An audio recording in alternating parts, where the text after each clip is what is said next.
Nitish cabinet यानी NDA सरकार के मंत्रिमंडल विस्तार को लेकर जो पेच है वो फंस गई है। पेच भाजपा ने फंसाई है। नीतीश कुमार ने तो अपनी पूरी तैयारी कर ली थी। कल देर शाम ये खबर निकलकर सामने आई कि 15 नहीं साहब 14 को ही मंत्रिमंडल विस्तार हो जाएगा। और मंत्रिमंडल विस्तार को लेकर कवायद तेज हो गई। राजभवन तक को सूचना भेज दी गई, बस औपचारिकता राजभवन से आनी बाकी थी। लेकिन इस बीच बड़ी खबर कि भाजपा में ही पेच फंसी हुई है।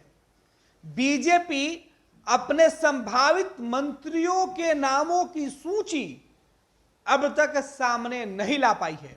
मुख्यमंत्री आवास बीजेपी कोटे से मंत्री बनाने वाले उम्मीदवारों के नाम नहीं सामने आए हैं।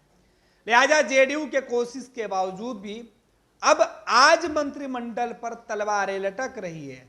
आज देर शाम तक जो संभावनाएं थी उस पर संकट के बादल मंडरा रहे हैं। हालांकि आज अगर मंत्रिमंडल का विस्तार नहीं होता है तो कल निश्चित ही हो जाएगा। इस बीच बड़ी खबर जो निकल के सामने आ रही है कि बिहार में बीजेपी विधायकों की लिस्ट लेकर, संभावित लिस्ट लेकर प्रदेश अध्यक्ष सम्राट चौधरी दिल्ली रवाना होंगे, जिनमें बिहार के अंदर नीतीश कैबिनेट के अंदर सम्राट चौधरी और विजय सिन्हा के कैबिनेट के अंदर कौन कौन से लोग मंत्री बनेंगे उनकी लिस्ट होगी।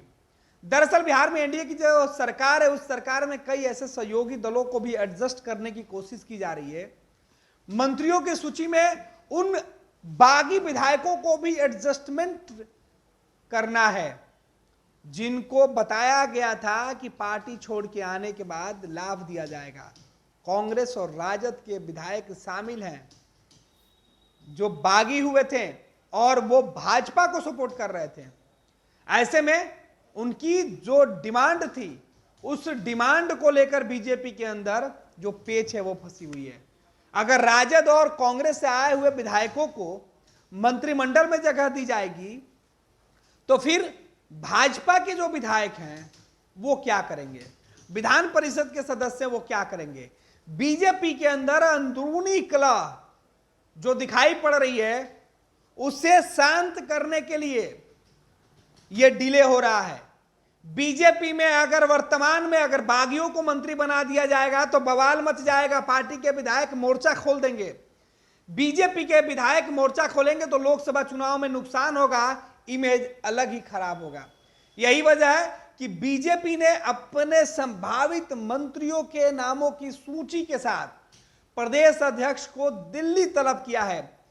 दोपहर में सम्राट चौधरी दिल्ली जाएंगे और देर शाम तक मंत्रियों के नामों पर जो विधायक बीजेपी से हैं, जो सहयोगी जिनको बनाना है, उन लोगों के नामों पर मुहर लगवा कर वापस आ जाएंगे। हालांकि ज्यादा संभावना इस बात को लेके है कि सम्राट चौधरी के पास जो लिस्ट है उस लिस्ट में फिलहाल बीजेपी के जो विधायक और विधान परिषद के सदस्य हैं केवल उनका ही नाम शामिल होगा।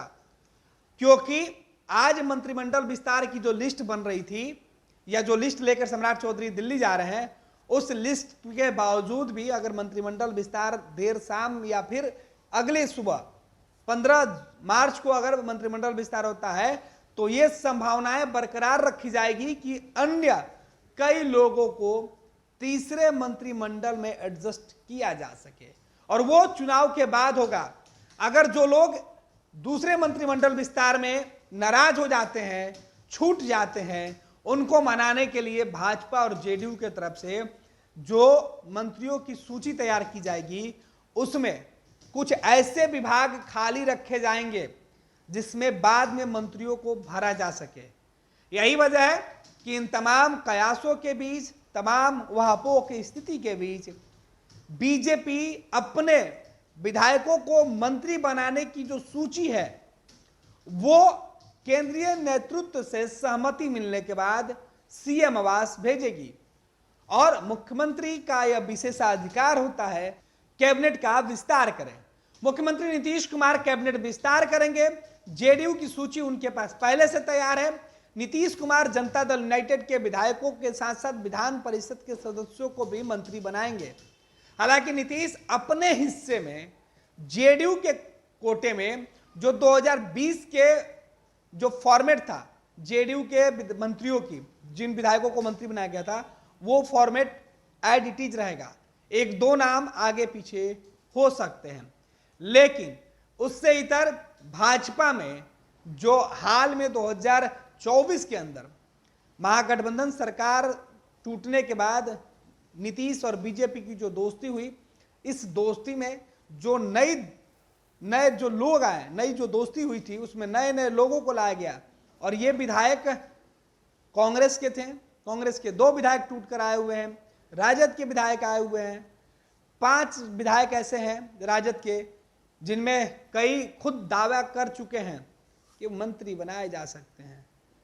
तो ऐसे विधायकों को कांग्रेस पार्टी या राजद से जो बागी हैं, उनका मामला विधानसभा में पहले ही चल रहा है। स्पीकर के यहाँ इनके खिलाफ जो राजद और कांग्रेस के नेता हैं, वामदल के नेता, वो शिकायत दर्ज करा चुके हैं। तो इनको मंत्री बनाने को लेकर जो टेक्निकल समस्या है वो भी आ सकती है।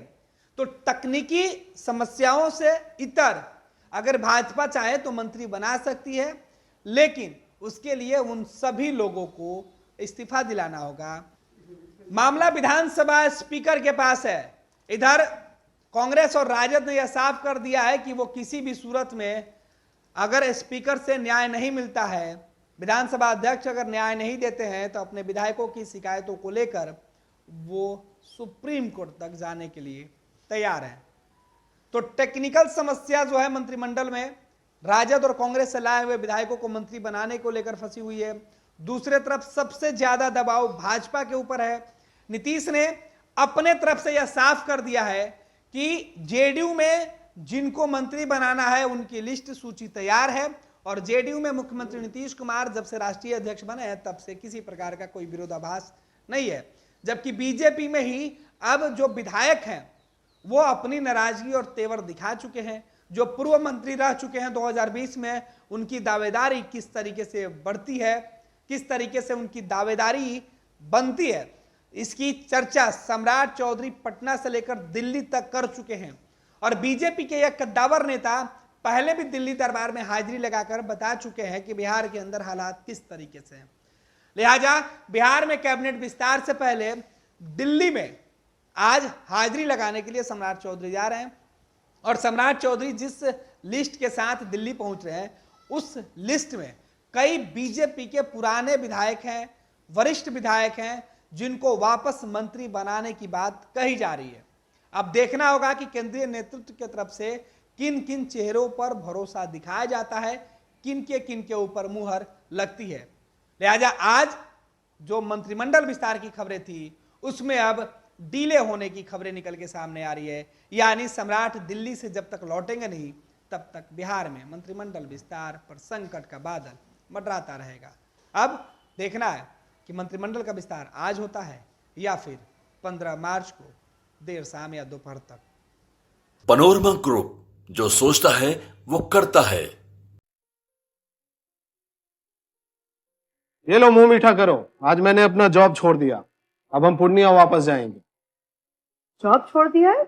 मतलब ये घर कैसे चलेगा? हम करेंगे क्या? और माँ बाबूजी क्या बोलेंगे? इसलिए मैं एक और मिठाई का डब्बा लाया।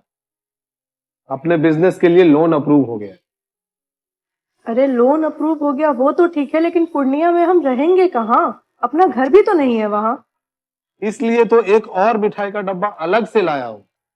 हमने पूर्णिया में घर ले लिया है, पूर्णिया के ई होम्स पैनोरमा में। पूर्णिया में पैनोरमा ग्रुप लेकर आए हैं ई होम्स पैनोरमा। बड़ा घर, आलीशान जिंदगी और अत्याधुनिक सुविधाओं के संग। अरे अरे, अब क्यों मुंह मीठा करवा रही हो? क्योंकि हम घर वापसी जो कर रहे हैं।